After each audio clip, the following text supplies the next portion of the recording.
We've got some fresh new young talent doing some things that I know you haven't heard before. 1, 2, 3, listen.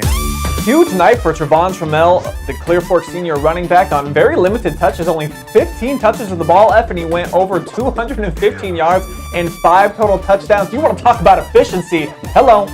Being able to play in space. Trammell has always been, since he's been getting the ball at Clear Fork, he's able to operate in space. And you don't need that many carries when you're able to operate in space. You get that guy the football and he's going to collect, he's going to eat up yardage and get you scores. So he's been doing that since he's started playing at Clear Fork, and I expect him to do that down the stretch here in the playoffs. His nickname out there in the valley is the Predator because of all that hair he's got hanging out, and I think it just makes him look faster when it's all blowing in the wind. When he's got that salad flowing, nobody can slow down this Colts offense. Ontario certainly could not last night. Big time win for Clear Fork. Number 2 right there was a big reason why the Colts off to another 8-0 start. Mitch Holloman in a losing effort, he was fantastic. 5 total touchdowns, and you look at those numbers, over 300 yards through the air. And Lexington, they've been playing pretty solid defensively, so I had to throw him on this list. A big fan of what he did last night. Yeah, it is. It says a lot about a team and a quarterback and a system to be able to throw the ball almost 40 times in a high school football game is tremendous. That's impressive in itself, but the fact that he was playing in the rain and had such efficiency is even more impressive. The kid obviously is a quality quarterback and has, Ashland has always had a great passing game, but his game last night really showed how special he is as a passer.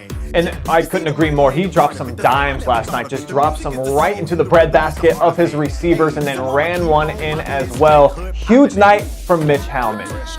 The Lexington backfield, I wanted to just maybe put one of these guys on there, but you have to make it. This new dynamic duo over there in Lexington, I love it, man. Caden Berry and the Stover, man. These two, it's like smash and dash. I love it. Stover, 23 carries. He was the workhorse, 193 yards, 3 tutties. But Caden Berry, he mixes things up for them. He's a little bit faster, a little bit quicker, and then you see he's got the burst of speed. He can take it all the way.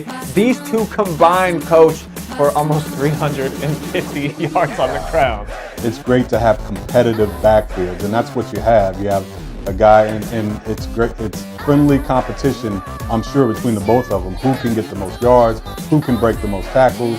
Who can break off the longest runs?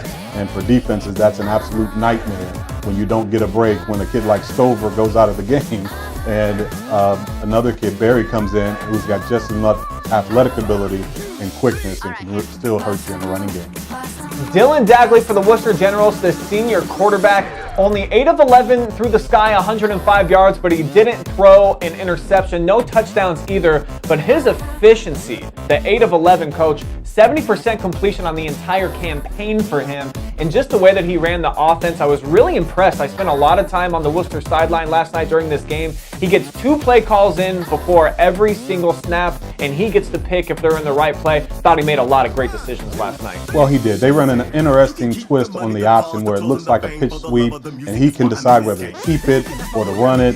And he made some crucial throws in the rain last night. So one of the big plays in the third quarter was a 3rd and maybe 8 or 9, and he made a great throw on a corner route. And then again, you see him running like a trap play, a quarterback trap, which they ran all night successfully against the Tigers. He had an awesome game for the Generals. He might be the OCC Offensive Player of the Year. I believe he's over 30 touchdowns now, and just the efficiency, what he did last night is pretty reminiscent of what you're seeing week in and week out from that kid. We're going to throw one to Cooper Stine all the way up by the lake. 26 carries, 252 yards, and 4 touchdowns. Oh, by the way, he also picked off McGuire Albert on the other side of the football. Last year in this game, Port Clinton got flat out embarrassed. They were down 67-0, I believe, at halftime to Shelby. They wanted this one bad, and this kid was a big reason why they were able to upend the Whippets. We talked about how sometimes your reputation can precede you, and teams don't forget when they get embarrassed by a program, and this is a game that I'm sure Port Clinton had circled on their calendar, and they came in ready to play, obviously. And it doesn't matter that Shelby had lost some of their seniors from last year. They still had to pay for what they've done to this team last year. But great game overall by Port Clinton. And the scary thing is, he's just a junior, and already a Friday Night Phenom this week, Week 8, presented by MWD Logistics.